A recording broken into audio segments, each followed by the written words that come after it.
বন্ধুরা, আজ কিছু ব্লাউজের কালেকশান দেখাবো। এখানে একটা কাস্টমার 3টে ব্লাউজ বানাতে দিয়েছে, আর এখানে সব প্যাডেড ব্লাউজ বানাতে দিয়েছে 3টে। এখানে 40 সাইজের প্যাড নেওয়া হয়েছে, যেহেতু ছাতি 40 সাইজের প্যাডটা নেওয়া হয়ে গেছে। আর 3টে কাপড় দিয়েছে, এখানে 3 মিটার 1 মিটার করে ছিল, আর আমি এখানে 1.20 করে লাইলিন এনেছি। এখানে লাইলিন দেওয়ার যেহেতু ডবল ভাঁজে কাটতে হয়, এখানে 1.20 করে লাইলিন এনেছে। আর এটা কাটিংটা তো ভিডিও তো আমি পোস্ট করেছি, ব্লাউজগুলো কমপ্লিট হয়েছে, সেগুলো তোমাদের কাছে শেয়ার করছি। এবার দেখুন তো বন্ধুরা, এই হচ্ছে প্রথমে এই ডিজাইনটা, দুটো ব্লাউজের এই ডিজাইনটা হয়েছে। এটা হচ্ছে সামনে হচ্ছে ঠিক এরকমই, দেখুন কতটা সুন্দর ডিজাইন। আর পিছনে হচ্ছে এই ডিজাইনটা, পিছনে দড়ির উপরে থাকবে।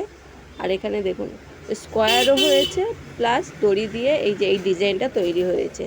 আর সামনে হচ্ছে ঠিক এরকম, এটা হচ্ছে গলায় বাঁধা, আর সামনে ভি নেক। আর এদিকে দেখুন কতটা সুন্দর ডিজাইনটা হয়েছে। আর এটা সমস্ত ব্লাউজগুলো পাইপিং দেওয়া, আর পুটগুলো হচ্ছে 1 ইঞ্চি করে। আর এটা দুটো ব্লাউজের ওই একই ডিজাইন হয়েছিল। আর এখানে ও সেম একই পাইপিং দেওয়া, দেখুন একই ডিজাইন দুটোই।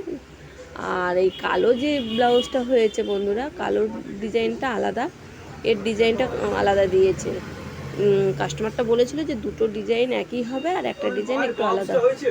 কালো যেটা, এটা নিচের দিকে দেখুন ভি আছে, নিচের দিকে অনেকটা ভি আছে। দেখুন আমি যা ঝুল নিয়েছি নিচের দিকে, ভিতরে 2 ইঞ্চি মতো আমি এখানে ভি নেক করেছি দেখুন। আর পিছনে সেম, পিছনে গোল গলা হয়েছে, আর এদিকে ও পিছনে সেম ভি নেক। আর একটা হুক দিয়েছি পিছনে, একটা হুকের উপর আর এক দড়ি বাঁধা আছে পিছনে। নিচের দিকে দড়ি বাঁধা, আর ওপরের দিকে একটা হুক। মানে দেখুন এই একটা হুকের উপর পিছনে দড়ি বাঁধা আছে, আর এই একটা হুক মাঝখানটা দিয়েছি। এখানে পিঠের যে কাটাটা দিয়েছি 10 ইঞ্চি দিয়েছি গোল করে, আর তারপর বাদ বাকি এই যে ভির মধ্যে সামনে যেমন ডিজাইন দিয়েছি, পিছনে এই ভি দিয়েছি। আর এমনি সামনের গলাটা গোল গলা আছে, এটাও প্যাডেড, আর এটাও পাইপিং দেওয়া। কেমন হয়েছে বন্ধুরা?